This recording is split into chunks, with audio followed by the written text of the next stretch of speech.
Bonjour à tous, aujourd'hui on se retrouve pour une vidéo sur les pentacles de la Lune. Alors, il faut savoir que les pentacles de la Lune sont des pentacles qui provoquent en fait la pluie en général, puisque les esprits de la Lune sont des esprits qui aiment en fait l'eau. Donc, le premier pentacle de la Lune, il va permettre d'invoquer les esprits de la Lune vers vous, d'accord? Et vous devrez toujours le tracer en premier lieu avant de tracer les autres pentacles si vous souhaitez travailler avec l'ensemble des pentacles de la Lune.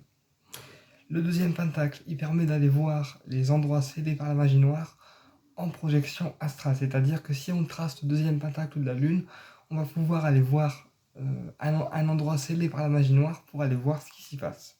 Uniquement en projection astrale, bien sûr. Le troisième pentacle de la Lune, alors lui, il protège des dangers et des périls de l'eau. Alors des dangers en général et des périls de l'eau, du genre les inondations, les tornades et vraiment des problèmes de l'eau en général. Il permet aussi de réfréner les trop pleins d'eau. Quand on a trop de pluie, eh bien le pentacle de la Lune, le troisième pentacle, il permet de réfréner en fait les trop pleins d'eau. Le quatrième pentacle de la Lune, lui, il protège de la sorcellerie. Il remet le persécuteur en question. Et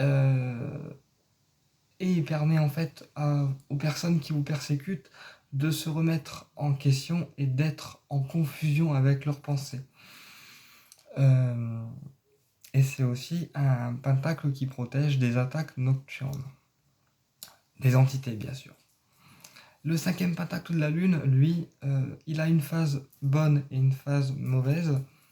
Et pour le quatrième pentacle de la Lune, pardon, il donne aussi les connaissances en lithothérapie et en herboristerie. Chose que j'avais oublié de vous dire, donc du coup je me rattrape et je vous le redis. Le cinquième pentacle de la Lune, on y vient. C'est un pentacle qui a deux parties, parce qu'il y a une partie bonne et une partie mauvaise, dans le sens où il donne des réponses pendant votre sommeil, mais si on l'utilise en magie noire, il peut aussi défoncer la tronche de l'adversaire. Donc nous, on va utiliser uniquement la magie blanche et on va toujours tracer les pentacles de la Lune sur du parchemin végétal parce que le parchemin végétal active en fait la magie blanche et donc les bonnes intentions. Et donc ça permettra seulement à l'adversaire de se remettre en question de manière assez douce, le parchemin végétal. Tandis que le parchemin animal va carrément en fait engendrer une destruction de l'adversaire si on trace le pentacle de la Lune numéro 5. Voilà. Donc, si on n'utilise que deux pentacles de la Lune, on trace uniquement les deux pentacles ensemble et on active les pentacles avec notre intention, un petit peu de sauge, un petit peu de couleur dorée pour décupler les effets des pentacles.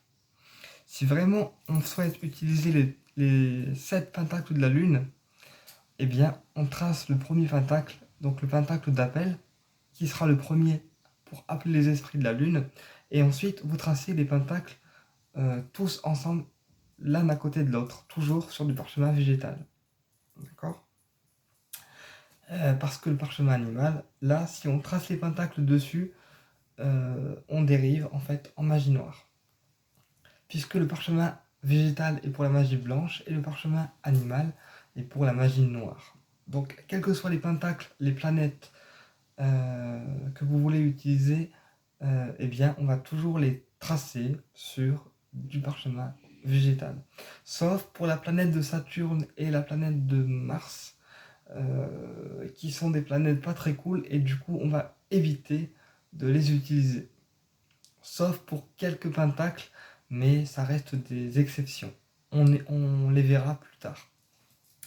Voilà.